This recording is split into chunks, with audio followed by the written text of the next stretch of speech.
אתם רואים את המסך, כן? יופי, מצוין. אז טוב, אז אנחנו בעצם מדברים היום על Elevate your app with AI, כשזה בעצם אומר להכניס את כל הטרנד המטורף הזה שהולך היום בכל העולם, שנקרא AI, לתוך המוצרים שאנחנו מפתחים בכל החברות שאנחנו עובדים בהן, ואני קורא לזה Practical AI Integration, ואתם תבינו בסוף המצגת למה. אז אני בן 34, מראש העין, היום CEO של פלום, סטארט-אפ שאני מקים בימים אלו, שאני עובד עליו כבר כמה חודשים. לפני זה הייתי CTO סייבר באמדוקס כמה שנים, יחד עם ליאור. לפני זה שני סטארט-אפים מגניבים, אחד B2C, אחד, גם השני B2C האמת, אבל Innovation Lead בסייבר ארק, ובגדול אני פשוט בעולם המחשוב מגיל מאוד מאוד צעיר, מאזור גיל 9 כזה פלוס מינוס, שם התחלתי לעשות האקינג ולפתח ופשוט ללמוד. אז אנחנו מדברים היום על מה AI יכול לתת לנו בתוך האפליקציה שלנו, מה הפיצ'רים ומה ה-business case ומה ה-use case, מה ה-value proposition של AI בתוך המוצר. בשביל זה לקחתי דוגמאות מאתרים שכולנו מכירים. הראשון זה זאפ. אז בעצם אנחנו רואים מצד שמאל את הדוגמה הרגילה של חיפוש של טלפונים סלולריים לדוגמה בזאפ. ואנחנו רואים הרבה מאוד תתי קטגוריות בתוך הקטגוריה הזאת שנקראת טלפונים סלולריים, ואנחנו בעצם מרגישים איזשהו user experience מסוים, באיכות מסוימת, שהוא היום הוא בעצם הסטנדרט דה פקטו שיש בשוק, ברוב האתרים ורוב האפליקציות, ומצד ימין אני מראה דוגמה של מה AI בעצם יכול לעשות לאתר כמו זאפ או לאפליקציה כמו זאפ. ובעצם מצד ימין מה שאתם רואים זה שפה טבעית, Natural Language Search, שבעצם בן אדם מגיע וכותב בעברית פשוטה או באנגלית או בכל שפה אחרת, תן לי את מה שאני צריך, במקרה הזה זה טלפון אמין בחנות קרובה אליי, עם אחריות של 3 שנים, מסך גדול כמו של סמסונג עד 1,000 שקל. ואנחנו לא צריכים לדעת יותר מדי, אנחנו לא צריכים להכיר את המחשב יותר מדי, אני אביא לכם לדוגמה, יש הרבה מאוד משתמשים שפשוט, כמו סבא שלי לדוגמה, שכן יש לו מחשב, הוא משתמש במחשב, אבל כשהוא נכנס לזאפ הוא מתחיל להסתבך, כי הוא צריך את הקטגוריות ולהבין מה זה כל קטגוריה, ומה התוכן, מה התכלית, למה אנחנו צריכים את זה בטלפון או בכל מוצר אחר, ומצד ימין בעצם יש לו עוזר אישי שמדבר בשפה טבעית, הוא יכול לתשאל אותו ומיד לקבל את התשובה הרלוונטית. עכשיו זה עוזר לא רק ללקוח בקצה, לא רק הקונסיומר, זה עוזר במיוחד גם לזאפ ולכל החברות שמפרסמות בתוך זאפ, כי זה מעלה, זה מגביר את ה-user experience בצורה מאוד משמעותית, זה מוריד friction, וככה בעצם אנחנו מייצרים value proposition הרבה יותר חזק למוצר הזה שנקרא זאפ, הם פשוט משפרים את הכל, משפרים את התהליך מאלף עד תף. זו דוגמה אחת למה AI יכול לעשות. זו דוגמה שנייה שנהייתה מאוד מאוד פופולרית באתר המאוד מוכר אמזון, אתר הקניות אמזון שאני חזק בו, ובאתר הזה בעצם היינו רגילים עד לא מזמן, כשאנחנו רוצים לקנות מוצר מסוים, אז אנחנו עוברים על כל הפידבקים של המוצר או על חלקם, מנסים להבין מה טוב ומה לא טוב, ואז אנחנו מהר מאוד נכנסים למין פידבק פטיג, שזה בעצם עייפות מסוימת של פידבקים, כי אנחנו קוראים פידבק אחד שאומר זה מוצר מדהים, ואז אנחנו נלהבים, ואז פתאום פידבק שני שאומר שזה מוצר גרוע, ואז אנחנו נכנסים למין סחרור כזה. מה שאמזון הוסיפו ממש בחודשיים, 3 האחרונים, זה מין פיצ'ר שמבוסס על AI, שפשוט עובר על כל הפידבקים, ומייצר פידבק אחד, תמצית של כל מיני פידבקים, לתוך פרגרף אחד של טקסט, ומראה לנו בצורה מאוד מאוד פשוטה למטה, באיזה תכונות המוצר מצטיין ובאיזה תכונות לא. כנ"ל כמו בזאפ, גם בסיפור הזה אנחנו מקבלים value מאוד חזק, גם לטובת אמזון, שמוכרת ככה מוצרים הרבה יותר מהר, ומרגילה את המשתמשים לראות רק את הפידבק המתומצת, במקום לראות את כל הפידבקים אחד אחרי השני, מצד ימין גם עבור יוזר זה מפשט, זה פשוט מוריד ממנו את העול הזה של לעבור על אלפי או מאות פידבקים כדי להבין אם הוא רוצה לקנות את המוצר. זה בגדול, אתם גם רואים פה למטה רשום AI generated from text of customer reviews. זה בגדול עוד יכולת של AI. עוד דוגמה זה בעצם custom marketing text. אז פה בעצם אנחנו כותבים, במקום לשלוח את אותו מייל לכל הלקוחות שלנו, או את אותה תבנית לכל הלקוחות, או ב-SMS או וואטסאפ, או לא משנה איזה אמצעי תקשורת, פה אנחנו ממש רואים generation של טקסט, customized פר המשתמש, וזה יוצר חוויה שהיא הרבה יותר אישית עבור אותו משתמש. ואנחנו יודעים שחוויה אישית תורמת מאוד לרכישה, לנוטיס, לתשומת הלב הראשונית מאותו משתמש, ועוד פעם אנחנו נותנים value שהוא גם יותר אישי וטוב ללקוח, וגם יותר טוב מבחינת הפאנל המחירתי לחברה ששלחה את אותו טקסט. אז זו עוד דוגמה ל-value, ופה יש דוגמה מעניינת, פה אנחנו בעצם רואים support ticket, שמגיע לאיזושהי מערכת, בין אם זה דרך טלפון או וואטסאפ או לא משנה איך, מגיע לאיזושהי מערכת של ticket management, של שירות לקוחות,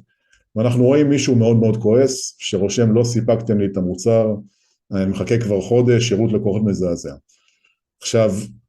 מה שנהוג לעשות נגיד במרכזי שירות לקוחות, זה קודם כל לטפל בלקוחות שהם עצבניים, ויכולים לייצר איזושהי מהומה סביב החברה, או לפגוע ביחסי ציבור של אותה חברה, אז בעצם מנסים להבין מי כועס יותר. אז בדרך כלל יש בן אדם שעובר על זה ידנית, ועושה פריוריטיזציה לטיקטים, והיום עם AI פשוט לא צריך את אותו בן אדם, לא צריך לכתוב קוד מבוסס רגקסים או NLP וכל מיני דברים כאלה כדי לקבל איזושהי משמעות סביב אותו טקסט. אפשר בעזרת API נורא נורא פשוט לשלוח את אותו טקסט ולקבל תשובה, לעשות emotion detection, ממש להבין מה ככל הנראה היוזר הרגיש כשהוא כתב את הדבר הזה, כשהוא כתב את הטקסט הזה. ברגע שאנחנו רואים שזה כעס, אפשר להקפיץ את זה למעלה בפריוריטיזציה ולטפל בזה הרבה יותר מהר. אז זו דוגמה נוספת. וככה בעצם, ופה כבר נכנס הקטע הטיפה יותר טכני, ככה בעצם נראית התקשורת בין המוצר, בין הקוד שלנו, לבין ה-AI מודל. אז יש משהו שנקרא prompt, prompt זה ה-query, אם ניקח את זה מעולמות ה-SQL, ופרומפט זה בעצם השאילתה או השאלה או האמרה או כל טקסט שאנחנו שולחים לתוך ה-AI מודל, ותחשבו על AI מודל כממש סוג של מוח, אינסטנס של מוח אנושי, ככה הוא גם נבנה בהתאם למודלים שמתייחסים לשיטת הפעולה של מוח אנושי, ככל שימצאו אותה, או חלקה לפחות, ובעצם האינסטנס הזה יושב בצד, הוא מאוד סקלבילי, הוא מאוד זול ביחס לבני אדם כמובן, עם זאת כמובן הוא עדיין לא באיכות של בני אדם, ואין לו פיצ'רים שעדיין באמת מסוגלים לעשות סימולציה מספיק טובה, ברוב המדיות שבני אדם מסוגלים לעשות בעצמם, ובעצם פרומפט, פה אנחנו רואים ששאלתי, כמו שאנחנו שואלים את ChatGPT, Who was the first president of the United States? והפרומפט הזה זה JSON פשוט, שנשלח ל-API כלשהו. ה-API הזה יכול להיות OpenAI, הם היצרנים של ChatGPT, הוא יכול להיות מיסטרל או פלקון או פי2, שזה עוד מודלים, חלקם אופן סורסים, שנוצרו עם הזמן, מהרגע ש-ChatGPT יצא לאור, ובעצם אפשר גם לאחסן אותם בתוך הענן שלנו, או בתוך המחשב שלנו, הם יעבדו יותר לאט מאשר OpenAI, ברוב המקרים גם באיכות קצת פחותה, אבל הם יהיו שלנו, ואנחנו לא מסתכנים בעצם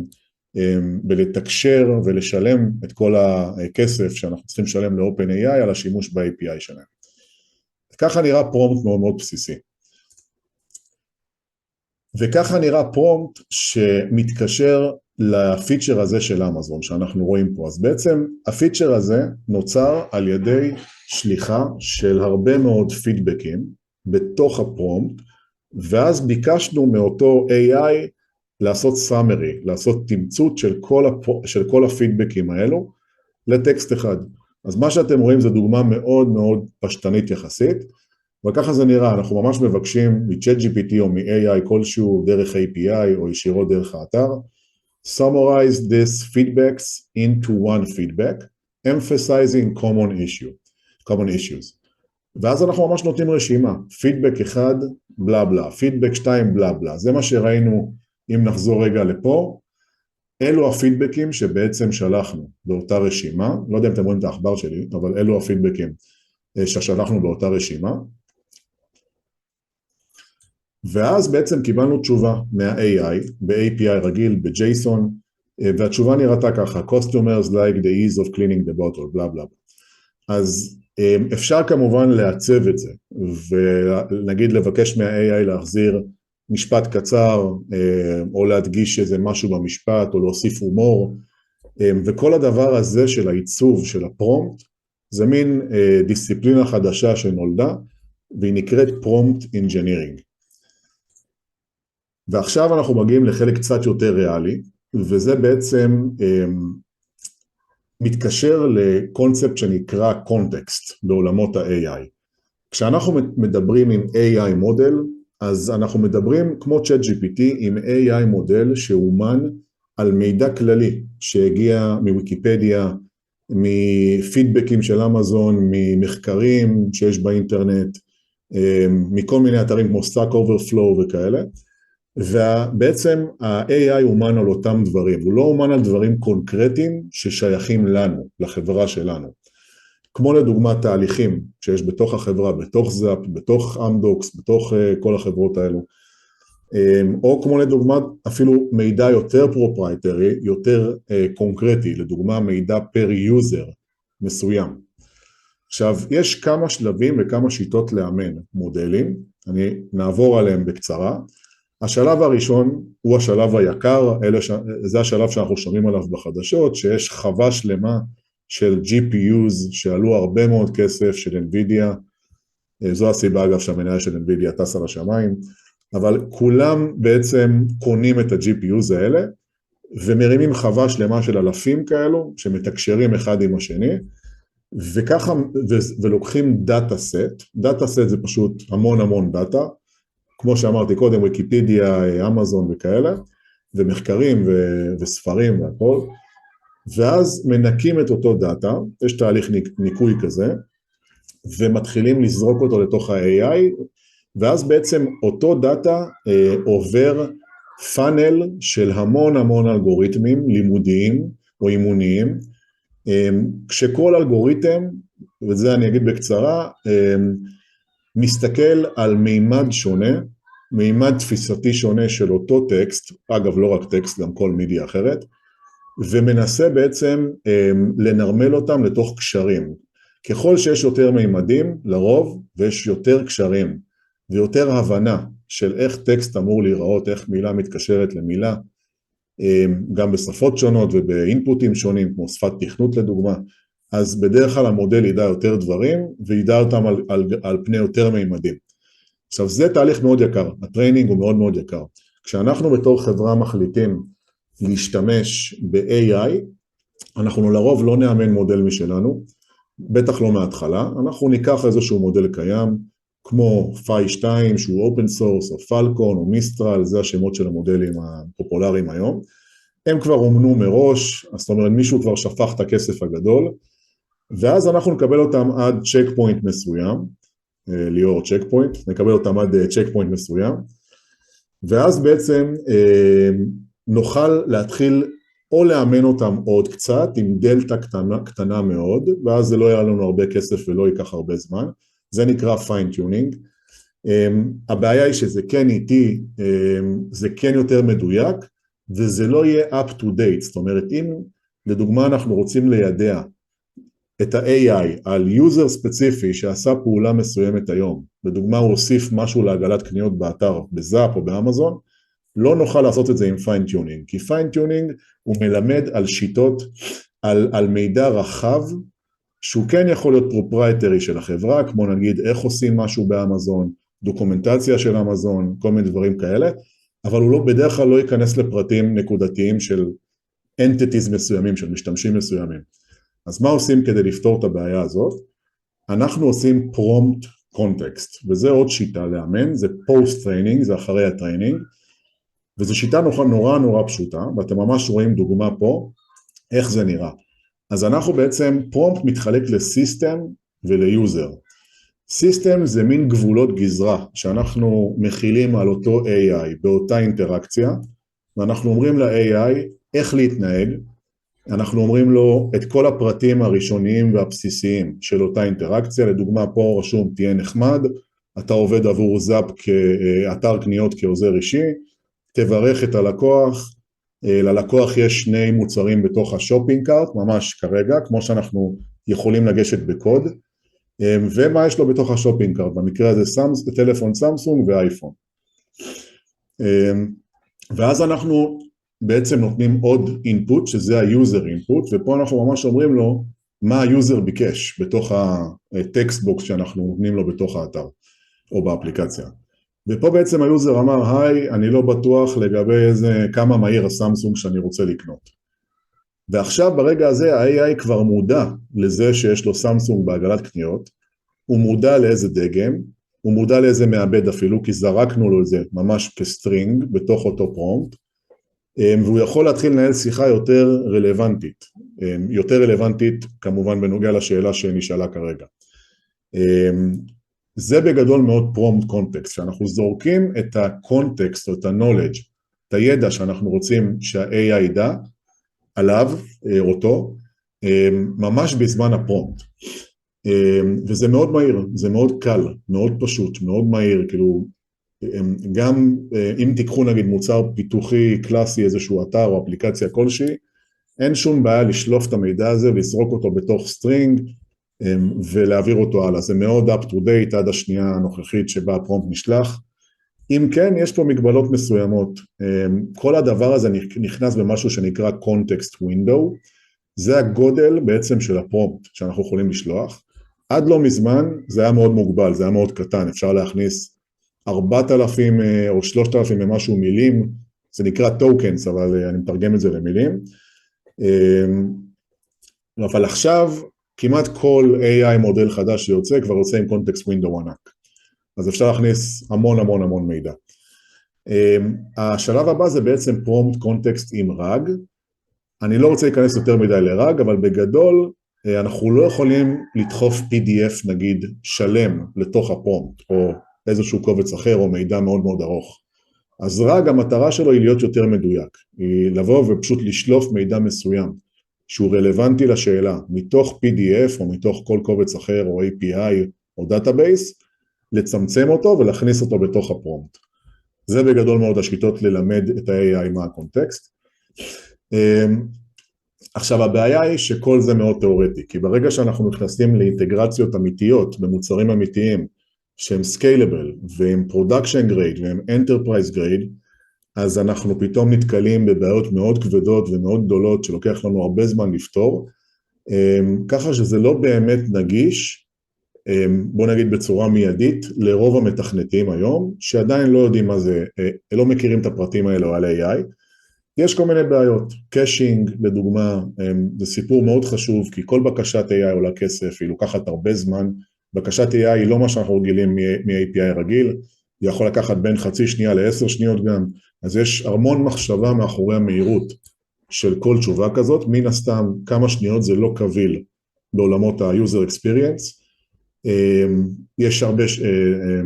בעיות של cost כמובן, כי אנחנו מדברים עם כמה מודלים, בעיות של latency כמו שאמרתי, training, scale, אנחנו פשוט נכנסים לבלגן מאוד גדול, וככה נראית ארכיטקטורה די בסיסית של בוא נגיד אינטגרציה אחת של AI, זה כאב ראש, אנחנו לא ניכנס לזה ואנחנו גם לא רוצים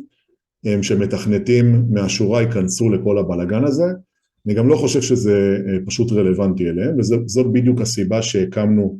את הסטארט-אפ הזה שנקרא פלום. היום פותרים את זה בעצם עם ספריות, צצו להם בעצם 3 ספריות שנהפכו להיות מאוד פופולריות, כי הם היו גם היחידות בשוק, הראשונה נקראת LangChain, אולי שמעתם עליה, השנייה למה אינדקס והייסטק, אז אלו ספריות, זה לא מערכת ניהול מרכזית, שבעצם כל אנטרפרייז זקוק לה, זה ממש ספריות שאנחנו זורקים בתוך כל קוד, כשכל קוד רץ בתוך קונטיינר נפרד, ואז פתאום כשאנחנו מתחילים לכתוב את האינטגרציה, אנחנו מגלים שאנחנו חייבים איזשהו ניהול מרכזי, שידע לתקשר את הלוגיקה, לדוגמה של ה-cost management או של ה-caching, או של fallback או של fail-safe mechanisms, בין הקונטיינרים, או בין האינטגרציות, כי יהיו הרבה מאוד אינטגרציות כאלה בעתיד, לא רק אחת. ופה בעצם הספריות האלה מתקשות מאוד לעמוד בקצב, והרבה חברות, כמעט כל חברה שאני מדבר איתה, מוצאות את עצמן כשהן בעצם בונות מין מעטפת שלמה, שהיא סוג של מה שנקרא AI Gateway, כשבעצם ה-AI Gateway מנסה לטפל בכל הבעיות שנולדו כתוצאה מהשימוש או כתוצאה מההתבססות על ספריות כאלו. עכשיו ככה נראית דוגמה של אינטגרציה ב-LangChain לדוגמה, אני לא נכנס פה לפרטים, אני רק מראה לכם, זה 481 שורות קוד, זה המון קוד, זו רק אינטגרציה אחת, יש פה חיבור ל-Vector Database בשביל RAG, אני לא נכנס לזה גם, יש פה חיבור לקאשינג, יש פה חיבור לדאטאבייס בשביל ניהול, וגם חיבור כמובן ל-API עצמו, ומה שאני מנסה בעצם להראות פה זה כמה זה לא סקיילבילי, כמה חברה לא תוכל להשתלט על הדבר הזה, גם לא באינטגרציה אחת, אבל בוודאי שלא בעשרות, וגם לא בהרבה יותר אינטגרציות מזה, כי זה פשוט לא נעיל, אי אפשר לנהל דבר כזה, כל שינוי הוא קטסטרופה פה, אנחנו משנים שורה, כל משתנה, הפייפליין משתנה, וזה בעצם הסיפור של הספריות האלה. ובדיוק בשביל זה יצרנו מוצר שנקרא פלום, שהמטרה של פלום היא בעצם להנגיש, אני לא יודע כמה זמן נשאר לי אגב ליאור, אתה יכול תרשום לי, המטרה של פלום היא בעצם להנגיש את ה-AI לכל המתכנתים, כל מתכנת שיש לו נגיעה בעולם ה-Backend, בכל שפה שהיא אגב, ואין לו שום מושג ב-AI, אז אנחנו חוסכים לו את המושג הזה ב-AI, הוא לא צריך ללכת בעצם להתחיל ללמוד חודשים ארוכים, ולנסות לנהל את כל הדבר הזה, ולכתוב אחר כך gateway משלו, אז בעצם מה שעשינו בפלום, יצרנו דוקר קונטיינר, שאפשר לזרוק אותו בכל מקום, on-prem, בתוך הלפטופ של המתכנת, בפרייבט קלאוד, פאבליק קלאוד, איפה שלא תרצו, ואותו gateway בעצם עושה אורקסטרציה מלאה ומנהל את כל הדבר הזה שנקרא AI pipelines. הגייטווי הזה מטפל בהכל מאחורי הקלעים, והוא מתחבר לכל AI מודל שיש, זה נקרא מולטי מודל, זאת אומרת, אתה יכול להתחבר לטקסט, וידאו, אודיו, ספיץ' ופשוט לעשות כל מה ש-AI יכול לעשות דרך אותו gateway. וככה נראה בעצם פייפליין, ואני מנסה רגע להשוות את זה לקוד שראיתם מקודם, זה כל ה-AI pipeline מא' עד ת', שכולל בתוכו בעצם גם את הניהול של העלויות, שאתם רואים פה, פה אנחנו מגבילים יוזר ל-1,000 טוקנים ליום, או את כל הפייפליין ל-600,000 טוקנים לחודש, לא יודע מה זה הבאג הזה, אבל לא נורא, ופה אתם גם רואים בעצם את הקאשינג שהכנסנו, 2 שורות, במקום לכתוב את כל הדברים האלו בעצמנו, פה אנחנו רואים את הקונטקסט, זה בעצם מה שהפייפליין ידע עליו, מה שה-AI ידע עליו, הקובץ PDF הזה, הוא הבסיס של הידע של אותו AI פייפליין, ופה אנחנו מחברים אותו לאיזה מודל שבא לנו. אז זה בגדול מאוד הסיפור של AI פייפליין בפלום, פה זה עוד פיצ'ר שנקרא ולידיישן, ובעצם הפיצ'ר הזה הוא פיצ'ר מאוד מבוקש, כל חברה שאני מדבר איתה זה חשוב לה נורא, רוצים להימנע, גם ליאור בטוח מכיר את זה מצוין, רוצים להימנע מהעברה של PII,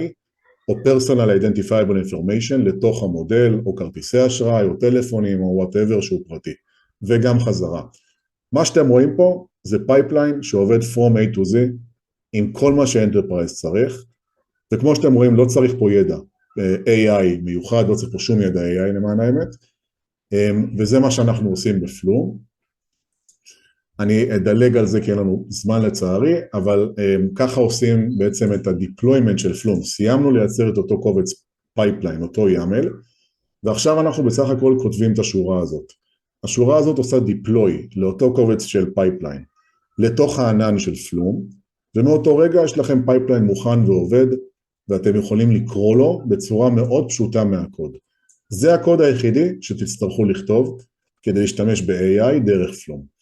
כמו שאתם רואים המטרה פה, עבדנו מאוד מאוד קשה להפוך את זה לכמה שיותר פשוט, עבור כולם, עבור כל מתכנת, מכל שפה שיהיה. אגב יש פה SDK שהוא תומך, עובד בפייתון, נוד, ראסט, C-Sharp, Java, PHP אפילו, כל שפה שתרצו, ופה אנחנו ממש קוראים לשם של הפייפליין שהגדרנו קודם ונותנים לו את האינפוט. אז זה בגדול מאוד הסיפור של פלום, זה הסיפור של AI, נראה לי שאני חורג בכמה שניות, אני אבדוק עוד מעט את השאלות בצ'אט וב-QA וננסה לענות עליהן. אני גם זמין, אגב, זה האתר שלנו עם הדוקס, ישירות לחומר הטכני, את מי שזה מעניין, זה אופן סורס, זה לא אמרתי בהתחלה, אבל זה נורא חשוב, זה חינם לגמרי, מוצר אופן סורס, יכולים לפנות אליי לשאלות בוואטסאפ, או בלינקדין כמובן, וזהו.